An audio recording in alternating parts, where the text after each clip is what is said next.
حكاية عن شاعر يمني مبدع خزن القات ثم حلق به الخيال، فحكم العالم لمدة ساعتين، حرر فيها القدس واتخذ قرارات عديدة. قال في شعره: مضغت القات بعضا من نهاري مع صديقي عثمان الذماري، فما أن سار من وقتي قليل إذ الشعب يهتف باختياري، ونادوني أميرا رغم فقري، وأهدوني الحراسة والجواري. صعدت العرش والوزراء حولي، وأصحاب الفخامة عن يساري، فألزمت الرياح تهب شرقا لتحملني إلى دول الجوار، وأغلقت الحدود وكل شبر، وأنقذت البلاد من الدمار. ومن بعد الأمان ذهبت غربا ولم أرجع قليلا عن قراري، وقوات التحالف طوع أمري أوجهها فتعمل باختياري. جعلت الهند قاعدة لحرب، وأرض الترك صرحا للحوار. حكمت على جيوش الغرب قتلا، وأسبيت النساء مع الذراري.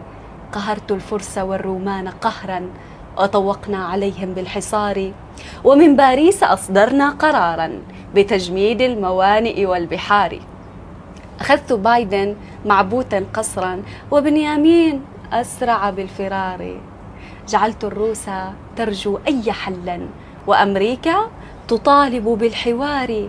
فتحنا القدس في عز وفخر، وأجلينا اليهود إلى البراري، وصلينا بها ظهرا وعصرا، وكبرنا بهذا الانتصار. وحوطنا على الأقصى بسور، وطهرناه من رجس وعار. ومن ثم اتجهنا في شموخ لتطوير وأحداث حضاري. أعدنا الشام للإسلام فخرا، مقر الحكم والسوق التجاري. وفي بغداد شيدنا قصورا، وعاد اللاجئون إلى الديار. ومن صنعاء أصدرنا بيانا ودستورا لتوجيه القرار. ولما أن رميت القات ليلا، وناديت الحراسة والجواري إلي بالعشاء، فما مجيب ولم ألقى سوى ذاك الذمار.